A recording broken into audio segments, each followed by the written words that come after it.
Estamos aqui para isso, numa distribuição Sebos do Igor. Para você que chegou de paraquedas, eu sou Igor Fernandes, eu sou um artista de teatro, mas que assim como você ama os quadrinhos de super-heróis, cinema de super-herói e Homem-Aranha, meus amigos e meus amigos. Então se você gosta desses conteúdos, deixa teu like, se inscreve e simbora inaugurar um quadro novo aqui no canal chamado Sebos do Igor no Cinema. É isso mesmo, meus amigos e meus amigos.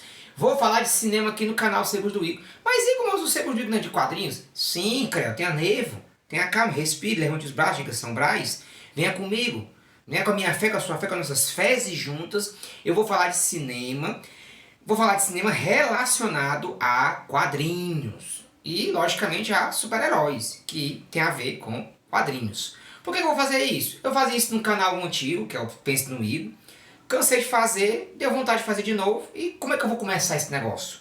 Eu vou começar com Homem-Aranha Novo Dia. Por que, Igor? Porque sim. Mas, Igor, porque sim não é resposta. E justamente a resposta é esse vídeo. Então, sem mais delongas, bora... Como é que vai funcionar esse vídeo? Eu vou fazer agora, até tal hora que eu vou avisar, vou lançar fumaça, sinais de fumaça, vou avisar quando vai ter um review com spoilers. Eu vou fazer agora todo o review sem spoilers. Quando for com spoilers, eu aviso. Aí você escolhe se você continua ou se você para, assiste o filme e volta para assistir o vídeo, tá bom? Então bora. Então lá, sem spoilers. O que eu posso dizer de imediato é, o meu gosto, né? Gostei de muito.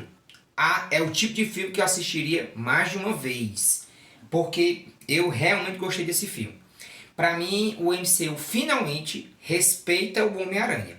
É um filme que respeita a trajetória do Homem-Aranha e respeita o personagem Homem-Aranha e todo o imaginário universal que o personagem tem enquanto esse personagem tão popular. Então, para mim, esse filme ele me ganha por conta disso.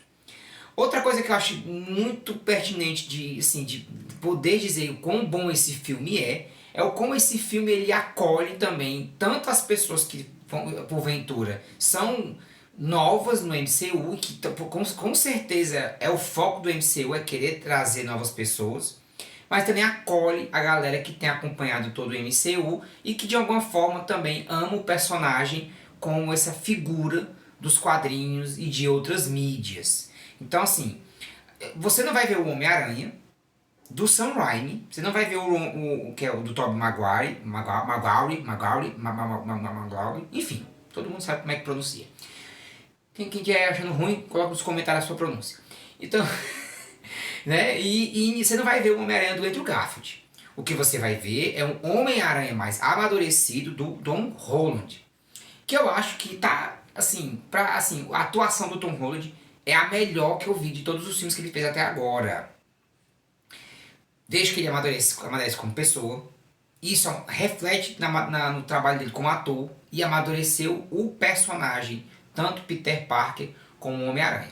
Eu vejo que o roteiro tem todo um cuidado com as referências, tem todo um cuidado com a trama, tem todo um cuidado de não deixar com que a gente fique perdido na trama, apesar de que assim, realmente tem coisas ali que eu achei abobrinha, e a Marvel ela não perde a oportunidade de deixar as suas abobrinhas, que eu vou falar disso na parte com spoilers.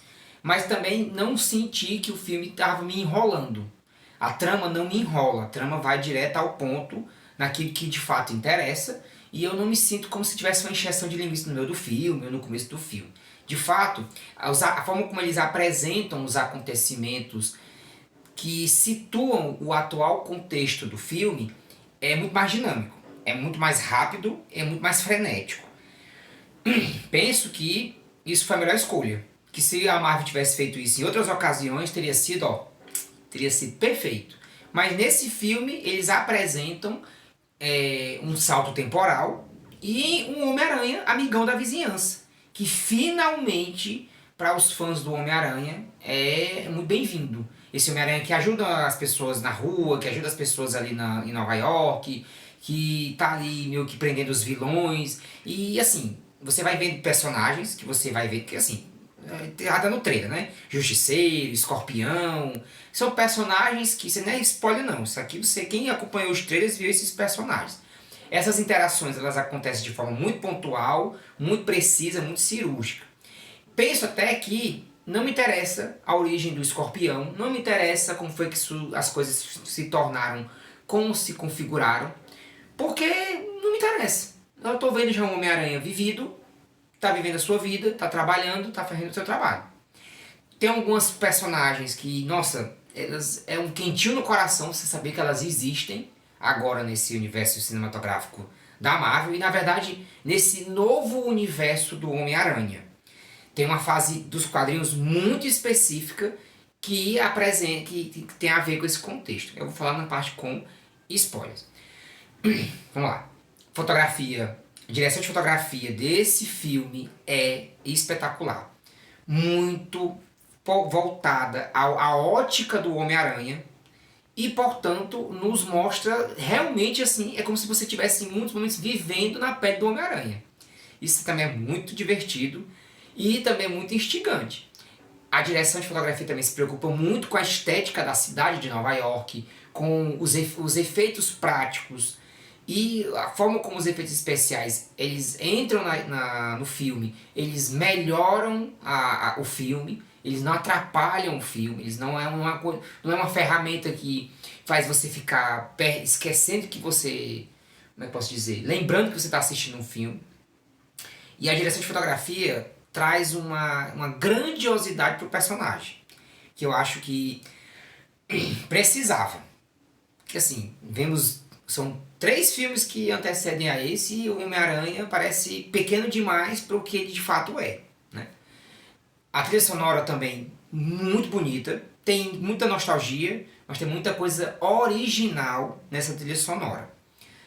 Bem, eu acho que, deixa eu ver, trilha sonora, falei direção, falei atuação. As atuações são incríveis, né? Só que assim, elas não são extraordinárias. Talvez com exceção de uma atuação ou outra, de um ator ou outro que eu vou falar com spoilers.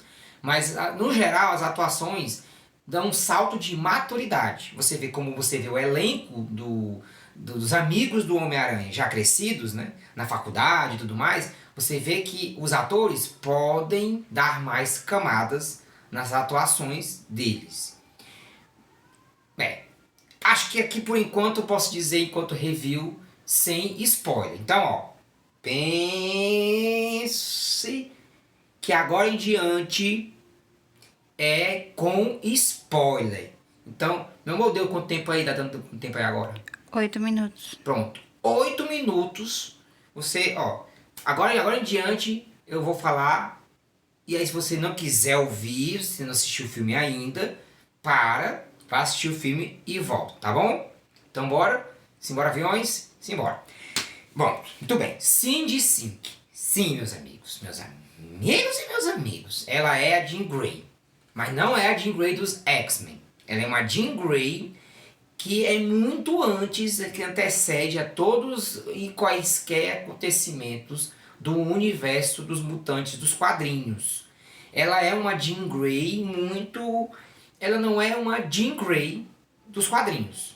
Ela é uma Jean Grey específica desse universo. Ela é uma garota que tem uma irmã e as 2 irmãs desenvolvem seus poderes mutantes e são abandonadas pela família. E por isso mesmo elas se tornam garotas de rua, abandonadas e jogadas no mundo. E vão vivendo essa vida. A irmã mais velha é presa pelo órgão que é ai meu Deus, qual é o nome do órgão? Cuidador de danos? Não. Controle de dados, não. Controle de danos. Pronto, controle de danos. Essa é uma instituição que cuida desse contexto pós-batalhas que acontecem em Nova York. Por exemplo, os Vingadores brigam, quebram coisas, deixam tecnologias espalhadas, os vilões vão presos e vão para onde? Vão para esse lugar chamado controle de danos que fica em Nova York. E a irmã da Cindy Sink vai para lá. A irmã da Jean Grey vai para lá, que é a Sarah Grey. Ela é presa e é mantida presa lá e a Jean Grey começa a entrar numa força-tarefa para resgatar a irmã. Só que até então, até a gente chegar nesse ponto, o que a gente percebe é que ela é inconsequente, ela é sem escrúpulos e ela aparece como uma vilã. Mas o filme não tem vilão, a priori. Né? O filme ele nos apresenta a Jean Grey, se acontecesse de uma Jean Grey não conhecer um Charles Xavier, se ela não conhecesse os X-Men, o que aconteceria se uma criatura dessa, com tamanho poder, tivesse sem direção, sem controle e sem perspectiva de vida? Pronto, é o pior possível. Pra mim isso foi o ganho do filme. Porque apareceu um portal, aparecendo a Jean Grey, da Fox, pra mostrar uma Jean Grey, pra mim isso não... Ah, porque o Deadpool, o Wolverine, apareceu um Wolverine de outro universo. Meus amigos, isso tá já cansado. Eu acho que a forma como ela foi inserida nesse universo foi mais humana, foi mais orgânica, e a forma como ela se conecta com o Peter Parker e não com o Homem-Aranha é que também é o outro grande barato do filme. Porque eu penso que assim, o filme escolhe um Peter Parker, não o Peter Parker dos quadrinhos. É um Peter Parker que é consequência de todo esse MCU que a gente acompanhou.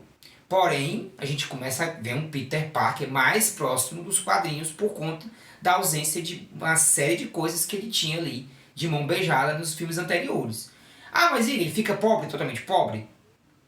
Isso aí é um problema. Porque assim, eu não entendi por que ele continua tendo acesso a uma, digamos, a uma tecnologia relativamente avançada. Então ali não explica. No mundo do filme eu vi ele trabalhando em algum lugar em que ele ganhasse essa grana. Então eu não entendi. Isso aí foi talvez perca minha de não ter prestado atenção no filme, nesse detalhe do filme, não sei. Só sei que, assim, também tirar isso totalmente dele, desse Peter Parker, talvez não fosse a boa escolha. Porque aí você, não, assim, fica sem sentido. Esse Peter Parker, ele é inteligente, ele é um nerdzão mesmo, ele é um cara que sabe mesmo manipular tecnologias, então ele não teria como ficar sem isso totalmente.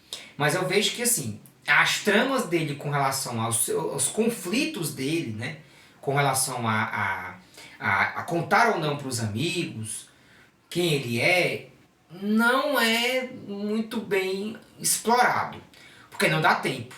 Você tem o Peter Parker, o Homem-Aranha, amigão da vizinhança, encontrando personagens que nos apresentam um contexto muito pontual. Por exemplo, você tem a Capitã Jindelwolf. Pô, cara, quando eu vi a Capitã Jindelwolf, eu fiquei num êxtase enorme. Porque quem é a Capitã Jindelwolf? Esse contexto do amigão de vizinhança ficou ainda mais conhecido na modernidade, vamos dizer assim, nos anos 80 com a fase do Roger Stern. E a Capitã Jindelwolf é uma personagem criada na fase do Roger Stern como uma capitã de polícia que ajuda o Homem-Aranha. Veja, quem é o Homem-Aranha? Ele era um personagem perseguido pelo Jameson, J. Jonah Jameson, no Clarim Diário, e que era considerado uma ameaça. Mas na fase do Roger Stern, ele já é um homem adulto, relativamente na faculdade, que ele começa a se tornar um parceiro da vizinhança e ser respeitado pela polícia, pela população. Então é esse o contexto do filme. É um Homem-Aranha respeitado por Nova York, amado por Nova York. Ele não tem um contraponto, ele não tem um opositor que possa difamar ele como pessoa, como herói. Porque ele tem ali a parceria com a Capitã Jindelwolf, em que ele está ali diretamente conversando com ela sobre casos, sobre investigações. Então eu achei esse aspecto muito legal. Eu acho que para quem não gosta dessa fase do Roger Stern, talvez não goste um pouco disso no filme, mas eu acredito em mim, eu acho que no filme fica até melhor do que nos quadrinhos. Mas é muito satisfatório você ver isso. Você vê que, assim, personagens como o Escorpião, como o Justiceiro, eles chegam para somar. Eles não atrapalham a trama. Porque você vai ver o Homem-Aranha que enfrentou... o filme dá a entender que ele já enfrentou esse Escorpião umas dezenas de vezes. E aí você fica... Tá, quando foi a primeira vez? Sinceramente, minha opinião pessoal... Tô nem aí quando foi a primeira vez que ele enfrentou esse escorpião. Pra mim valeu a que eu assisti, que tem a questão de que ele é controlado pela Jean Grey. A Jean Grey é uma personagem Assim, ela, na busca da irmã, ela não tem escrúpulos. Então ela controla pessoas o tempo todo. E é um poder, assim, que é muito pouco conhecido da Jean Grey nos próprios quadrinhos, porque em nenhuma mídia esse poder foi usado da forma como foi usado no filme. Acho até que eu acho que eu nunca, não me lembro de uma história mais marcante que eu tenha lido de ver a Jean Grey fazendo esse tipo de uso do poder dela, de controlar pessoas a certa distância, né? Eu já vi a Emma Frost fazer isso. Vejo muitas coisas bacanas, assim, agora me pergunto por que trabalhar a temática do Aranha-Homem. A temática do Aranha-Homem surge nos quadrinhos, quando o Homem-Aranha começa a ter uma evolução da sua mutação sanguínea, né? Então ele vira um aranha gigante, de 6 braços, com vários olhos e etc e tal. Lembro-me de ter escutado, visto em alguma entrevista, alguma coisa do tipo, que a Marvel cortou isso do filme por achar que ia ficar muito aterrorizante. Achei uma pena. Acho que o filme poderia ter, em algum momento, ter feito isso. O que eles optaram foi deixar um gostinho de quero mais para um próximo filme, em que ele talvez pudesse vir a ser esse Aranha-Homem. Mas por enquanto ele desenvolve a teia orgânica. Achei divertido a forma como ele desenvolve a teia orgânica. Acaba que remete sim aos filmes do Sam Raimi, ao Homem-Aranha do Tobey. Mas assim, eles ficam num vai e vem. Uma hora ele vai e volta pra teia tecnológica, depois volta pra teia orgânica.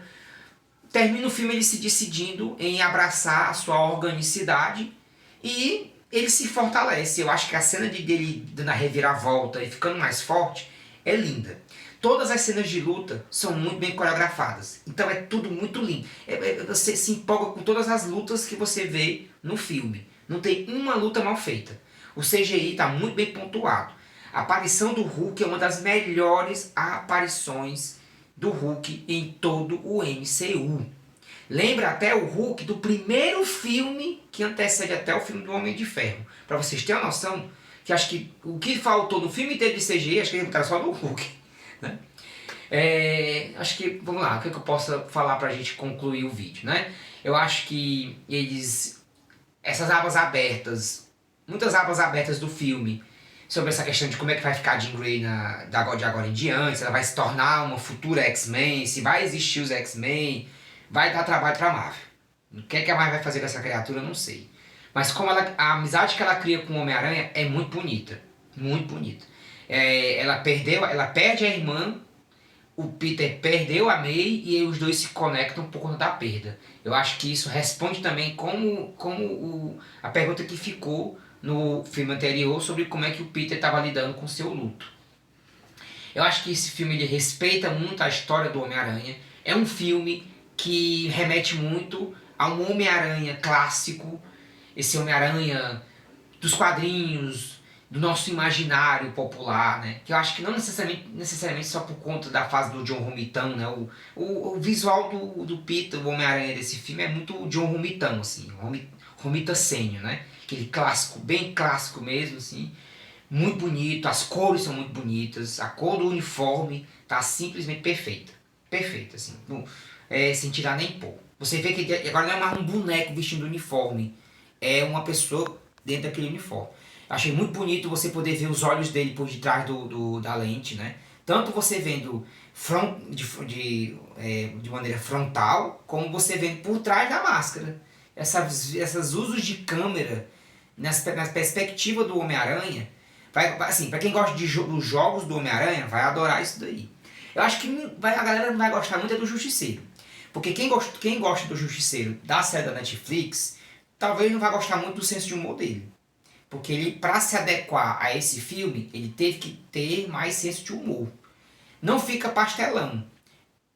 Na minha opinião, ficou na medida certa. Mas eu acho que muita gente não vai gostar. Bem, eu acho que é isso. Eu consegui trazer ali mais ou menos um panorama. Eu mudei o conteúdo de vídeo. 19 minutos. Pronto, é isso mesmo. Eu vou parar por aqui, porque qualquer outra coisa... E como é que ele vai voltar com a MJ? Pronto, boa pergunta, meu amor. Pronto, para fechar com chave de ouro.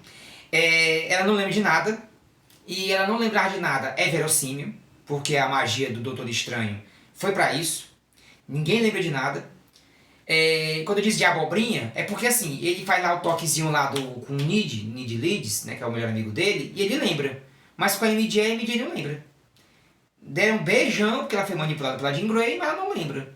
Eles conversaram, prestaram contas, ele prestou contas com a MJ, mas ela não lembra. O que acontece é que eu vejo que a Marvel faz isso. Ela deixa essa aba aberta e fica a dúvida. Será que ele vai se dar, se eles vão se acertar? Da parte dela, ela entender que não. E eu acho que é um perigo muito grande essa personagem se perder nesse novo universo do Homem-Aranha. Porque ela não é muito aproveitada nesse filme. Então dá realmente a impressão de que a MJ pode vir a ser descartada. Então a esperança que fica ou a teoria, né? Talvez ela seja agora mais aproveitada no próximo filme, que já foi confirmado ter um próximo filme do Homem-Aranha. É isso, né? E a cena pós-crédito? A cena pós-crédito com certeza se remete a Vingadores Doomsday. Porque você tem ali um Homem-Aranha que está no planeta Terra e é localizado no espaço. Com certeza é referência a Vingadores Doomsday, que está também criando um hype de ser um grande crossover, grande encontro entre personagens, universos, outros universos, Fox, Disney, MCU e afins, né? Enfim, é isso, meus amigos. Muito obrigado a você que vai até o final do vídeo, você que de alguma forma tá vendo aqui essa experimentação, né? Só eu aqui sozinho, sem cenário, sem nada, falando sobre filme, né? Vamos ver como é que esse projeto Sebos do Igor indo ao cinema vai continuar, né? Se eu boto edição, se eu não boto, se só a minha cara aqui, a minha coragem segurar o rojão, ou enfim. O futuro a Deus pertence. Abrir aqui o precedente, vamos ver quais são os próximos filmes que o Sebos do Igor vai para fazer o review. Então eu vou deixar aqui a minha nota para esse filme, como eu farei de agora em diante com os próximos. Então, para Homem-Aranha Novo Dia, eu darei a nota de 9,5. Tá certo? Então, um beijo, um bom domingo, uma boa semana, fique com Deus e até a próxima. Pense no filmaço!